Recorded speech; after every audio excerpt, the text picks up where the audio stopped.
Bienvenidos, queridos hermanos, con ustedes su hermano en Cristo, Jaime Cárdenas, en esta programación 15 minutos con la Biblia, porque desconocer las Escrituras es desconocer a Jesucristo. Empezamos en el nombre del Padre, del Hijo y del Espíritu Santo. Amén. Amado Señor Jesucristo, te queremos dar las gracias por esta mañana. Gracias, Señor, por lo que nos vas a dar, por lo que nos estás dando.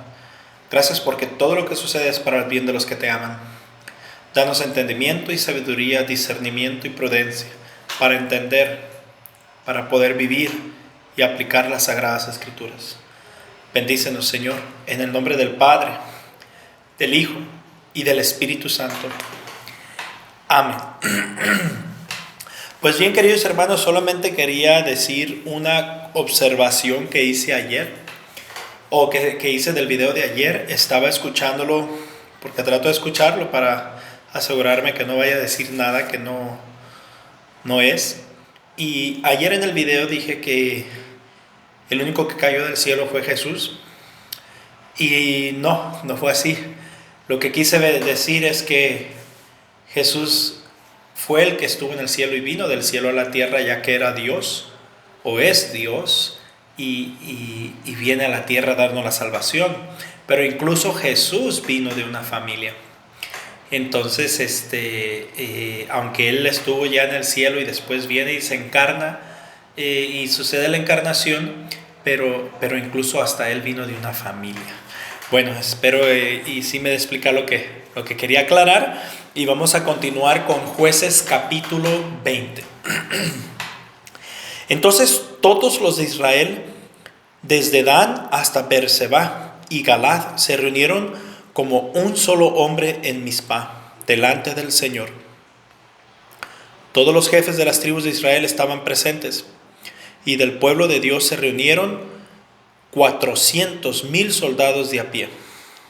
Los de la tribu de Benjamín se enteraron de que las otras tribus israelitas se habían reunido en Mizpah, y los israelitas le preguntaron al levita cómo había ocurrido aquel crimen.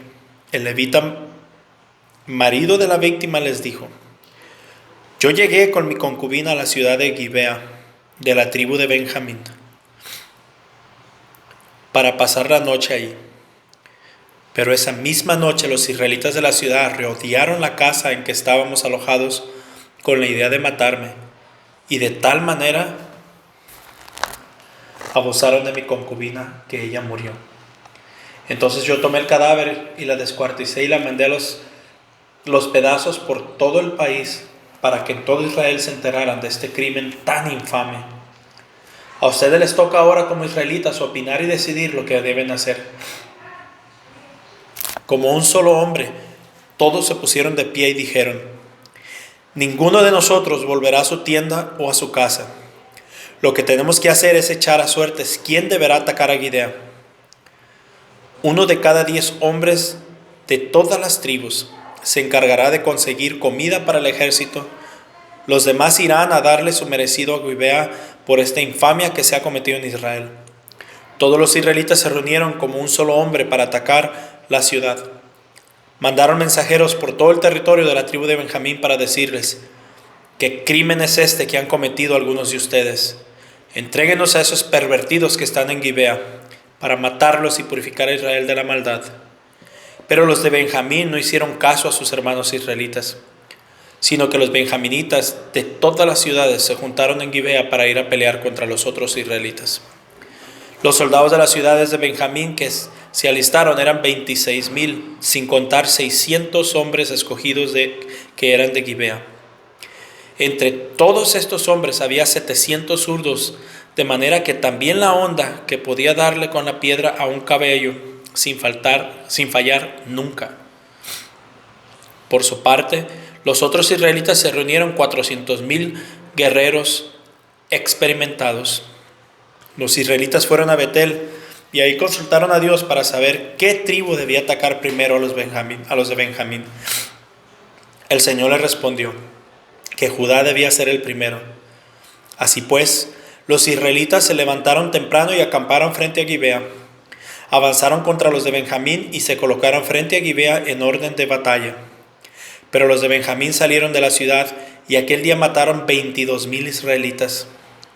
Por eso los israelitas fueron a Betel a lamentarse en presencia del Señor hasta el anochecer. Y ahí le consultaron si debían volver a atacar a sus hermanos de la tribu de Benjamín. Como el Señor les ordenó no atacar, cobraron ánimo. Y al día siguiente volvieron a presentar batalla contra los benjaminitas en el mismo lugar donde habían presentado el día anterior. Pero por segunda vez los benjaminitas salieron de Gibea a atacarlos y mataron otros 18,000 soldados israelitas. Entonces todos los soldados de Israel y todo el pueblo fueron nuevamente a Betel a lamentarse delante del Señor. Todo el día se la pasaron sin comer y le ofrecieron al Señor holocaustos y sacrificios de reconciliación. En aquel tiempo el arca de la alianza de Dios estaba en Betel, y su sacerdote era Finés, hijo de Eleazar y nieto de Aarón. Y los israelitas consultaron al Señor: ¿debemos atacar una vez más a nuestros hermanos de la tribu de Benjamín, o es mejor que nos demos por vencido? El Señor les dijo: ataquen, que mañana yo les daré la victoria. Entonces algunos soldados israelitas se escondieron alrededor de Gibea, mientras los demás marcharon aquel tercer día contra los de Benjamín, y se colgaban en orden de batalla frente a Gibea, como las otras 2 veces. Una vez más, los de la tribu de Benjamín salieron de la ciudad, alejándose de ella para atacar a los israelitas. Lograron matar como 30,000 israelitas por el camino de Betel y Gibea y por los campos, creyendo que los israelitas huían de ellos, derrotados como las 2 veces anteriores. Los israelitas, sin embargo, se estaban alejando de la ciudad para que el enemigo los persiguiera hasta los caminos. De pronto, los israelitas salieron de donde estaban y se colocaron en la orden de batalla en Baal Tamar. Por su parte, los que estaban escondidos en la pradera alrededor de Gibea salieron de sus escondites y atacaron la ciudad. Eran 10,000 de los mejores guerreros israelitas los que atacaron a Gibea. La lucha fue dura y los de Benjamín no sabían que estaban a punto de perder. El Señor les dio a los israelitas la victoria sobre los benjaminitas. Y aquel día los israelitas mataron 25,100 soldados de la tribu de Benjamín. Entonces los de Benjamín se dieron cuenta de que habían perdido.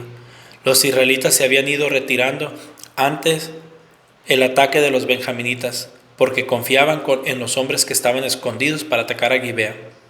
Estos hombres atacaron por sorpresa a Gibea y mataron a filo de espada a todos los de la ciudad. Los que estaban escondidos para atacar la ciudad se habían puesto de acuerdo con los otros israelitas para avisarles con una gran columna de humo cuando hubieran tomado la ciudad. En el momento que los israelitas, que parecían huir, vieran la columna de humo, se volverían y harían frente a los de Benjamín.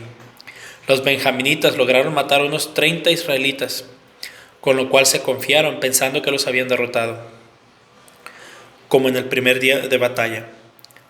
Pero en esto empezó a salir humo de la ciudad, y cuando los benjaminitas miraron atrás, las llamas y el humo de la ciudad entera llegaban al cielo.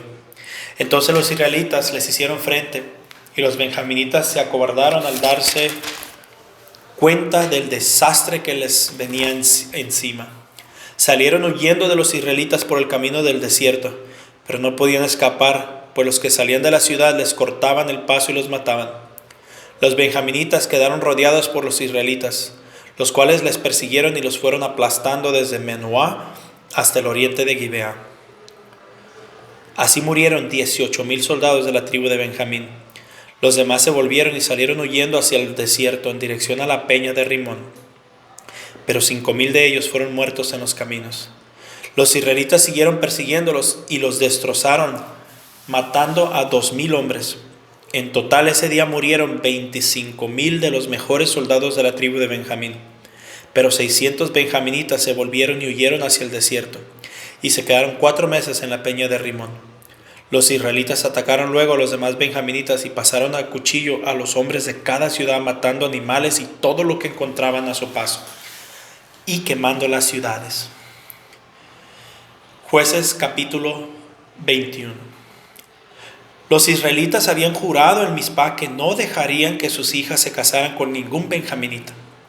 Pero luego se reunieron en Betel y estuvieron en presencia del Señor hasta el anochecer, llorando y quejándose. Oh Señor, Dios de Israel, ¿por qué nos ha sucedido esto? ¿cómo es posible que ahora falte una tribu en Israel? Al día siguiente los israelitas se levantaron temprano, hicieron un altar y ofrecieron al Señor holocaustos y sacrificios de reconciliación. Y se preguntaban, ¿quién de entre nosotros no asistió a la reunión en Mizpah? Pues habían jurado matar a quienes no asistieran a la reunión.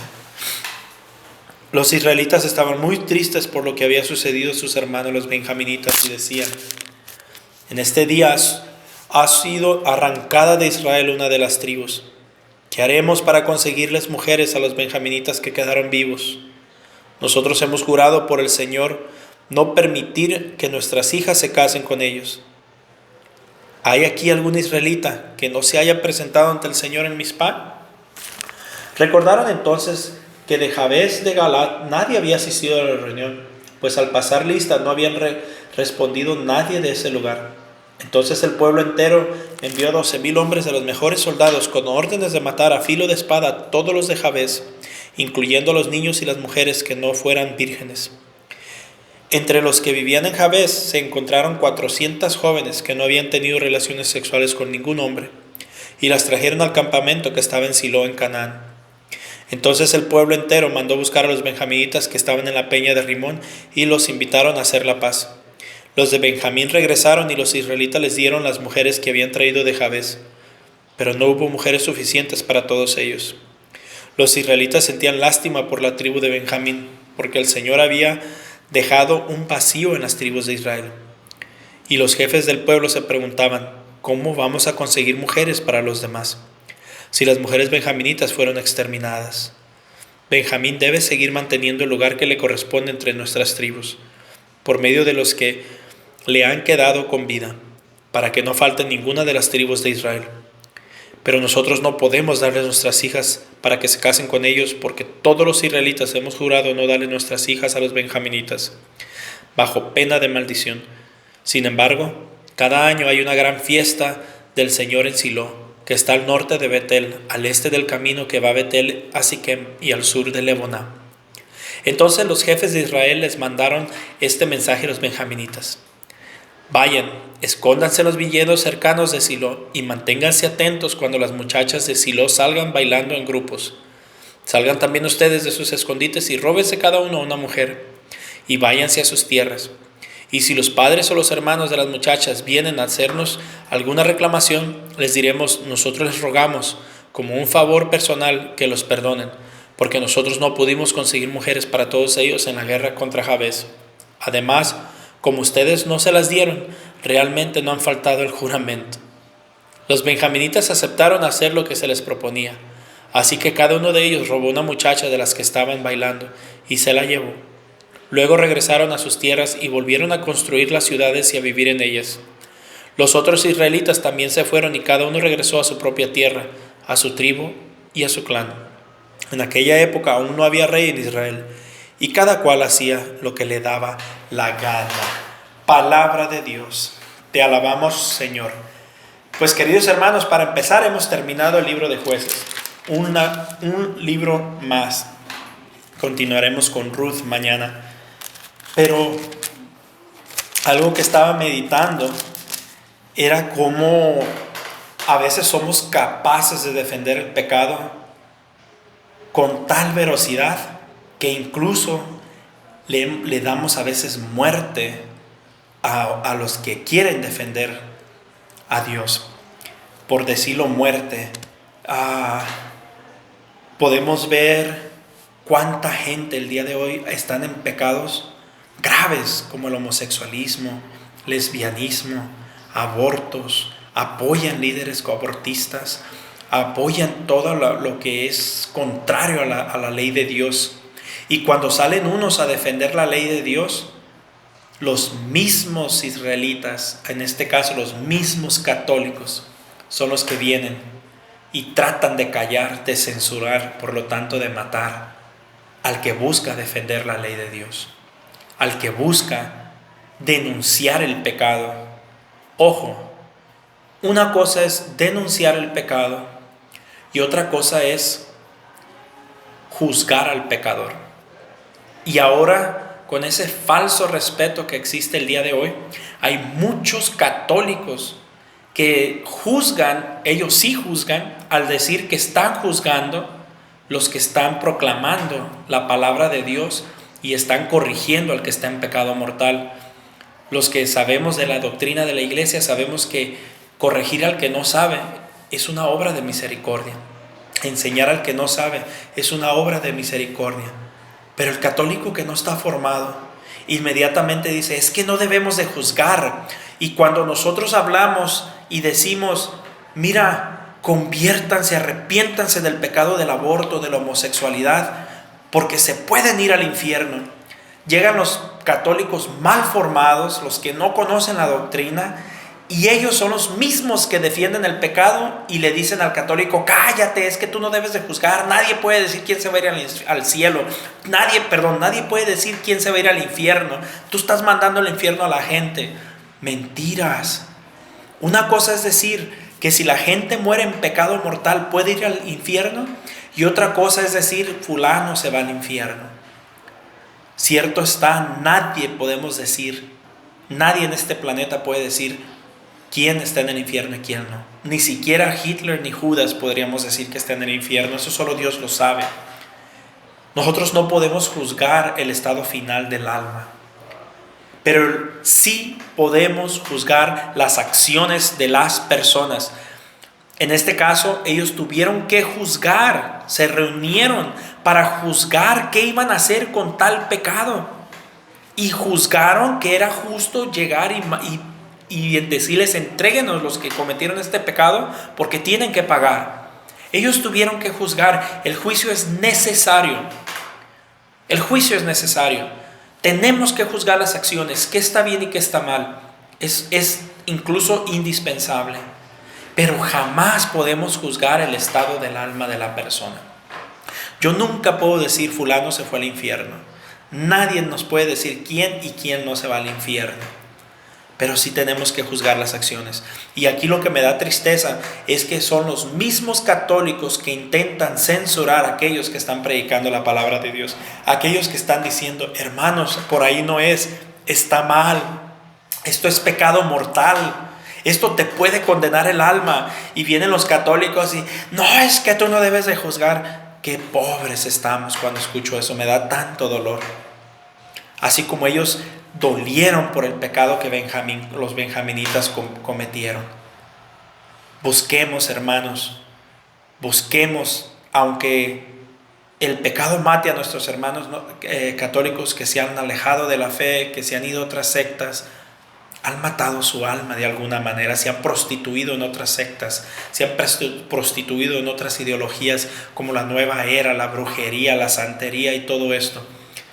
Lloremos por ellos, pero no solamente lloremos por ellos, sino que busquemos la manera de restaurarlos, así como lo hacía Israel con los benjaminitas. Queridos hermanos, Dios me los bendiga. Primero Dios, nos vemos mañana. Y de verdad, de corazón les digo, Cristo los ama. Dios los ama y yo los amo en el amor del Señor. Muy buen día.